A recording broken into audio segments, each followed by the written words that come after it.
Hey toy fans, D21 Beast Rob here, back with another Marvel Legends review for you guys here today. And today we're taking a look at an action figure that, frankly, at this point, I feel like I should have reviewed a lot sooner. If you guys have been keeping up with my series of vlog videos, you may remember that I opened this figure just a couple of weeks ago, back when I was in the middle of my X-Men Legends reviews. I have a special friend I lost recently, and we'd been collaborating on some upcoming action figure evolutions, and he actually sent me this Loki figure as a thank you for the help. Seriously, if you guys haven't seen that vlog yet, do me a favor, check it out in the video description below. The event really meant a lot to me, and it's a great example of the amazing generosity of a man we lost far too soon.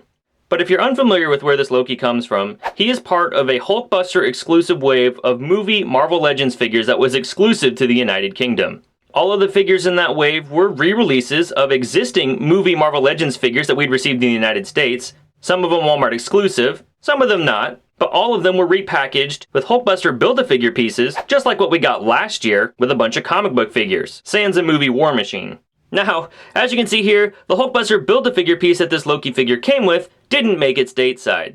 I told my friend to go ahead and keep it, but if I'm not mistaken, Loki came with the right Build-A-Figure arm for Hulkbuster. The Marvel Legends packaging is very similar to what we've seen before. We've got the Legends series logo, a window box packaging that does house the figure inside as well as his accessories. Below that is the movie logo for Marvel's Avengers. Interesting to note, this being a UK exclusive, the box doesn't actually say Marvel's Avengers Assembled. Not sure why, as that's what Marvel Studios decided to call the film upon its release in the United Kingdom. Finally, the figure's name is there towards the bottom, Loki. Flipping this package around, we've got the Marvel Legends logo in the upper left, and a bio for Loki in the upper right. It reads, a notorious trickster, Loki gravitates between good and evil in his quest for power. An apt description if there ever was one for a Marvel Legends figure. Towards the center of the box, we do have a nice glamour shot of the Loki action figure inside, followed by the Build-A-Figure Hulkbuster emblem one more time, and finally a complete lineup of all the figures available in this UK exclusive wave of Hulkbuster Legends. Alright toy fans, well that's the packaging. Let's say we get this dashing villain out of the box and see what he's all about. Alright toy fans, here we have Loki out of the packaging, and I have to say I'm immediately impressed by the attention to detail that Hasbro's given us on the sculpting and the paintwork for this figure. Loki's helmet is removable, and we'll look at that closer in just a moment. It's molded in a goldish colored plastic, and there's a bit of a dark patina added to the actual inside of the horns, the sides that are facing us. That same paint's been applied around the collar of the costume on the figure, and there's an impressive amount of paint variation on the torso of this figure, not to mention the folds in the fabric and the stitching lines going throughout the costume. I find the overall look impressive, and it makes me appreciate the costume that they used in the movie that much more. The reverse side of this figure is a bit less impressive. It's mostly just a green cape flowing all the way down. I do wish this cape had a bit of a paint wash, especially when you consider the amount of paint detail on the front of the figure. But while the cape is a bit plain to look at, I especially appreciate its inclusion once you remove it from the figure. Underneath, the sculpt of this costume has been beautifully recreated, only this time sadly it features none of the great paint detail that we saw on the front of the figure. The helmet on the other hand is a removable accessory, and I actually appreciate that. It slips on and off the figure's head very easily, and the sculpt for the actor underneath I think is pretty spot on. With the helmet being removable, I appreciate that Loki's head doesn't appear too big while helmeted, and it doesn't appear too small with the helmet off. In the past, when Hasbro's attempted to give us a removable helmet, it's ended up leaving the figure with a rather small, out-of-scale head with the rest of its body. So I've got to give a gold star to Hasbro for making the look more seamless on this Loki figure.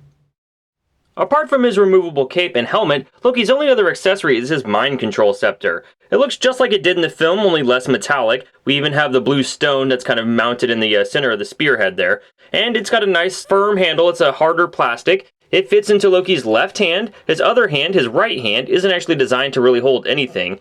His left hand offers a tight grip on the spear, so once it's in place, it's not going anywhere. Articulation-wise, this figure is a bit limited. The head only looks down a little bit, and it doesn't look back at all. It rotates left and right. There's a forward rotation here at the shoulder and a hinge to allow the arm to bend out that far. Rotation at the shoulder joint. Double jointed elbows. The wrist only rotates left and right. There is no hinge joint on that arm. There's no sort of ab crunch or diaphragm joint, but the waist does rotate. The legs can rotate at a ball jointed hip and bend out from the body this far. They don't really go forward or backward so much. There's a double jointed knee. The toe can go forward a little bit and back just a little bit better. And to finish things off, we've got that famous Hasbro ankle pivot.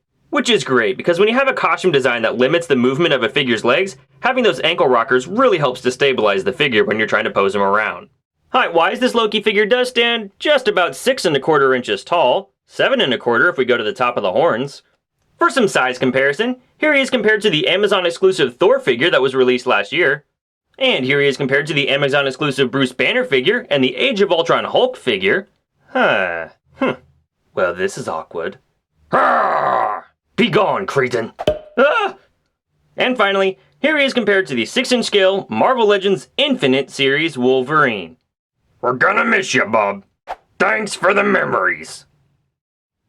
Alright, toy fans, well that's my review of the Marvel Legends Hulkbuster Wave UK exclusive Loki figure released by Hasbro in 2016. Overall, I'm gonna let my review speak for itself on this one. It doesn't feel right for me to give this figure a rating, but if you like what you saw, you know what to do. And if not, hey, maybe you'll find out the next legend you come across was the one you were looking for. And thanks for taking the time to join me on this special review today, toy fans. Sharing this figure with you has been very special for me. If you guys have any special memories you'd like to share, feel free to leave them in the comments below. And I'll see you guys next time. Take care.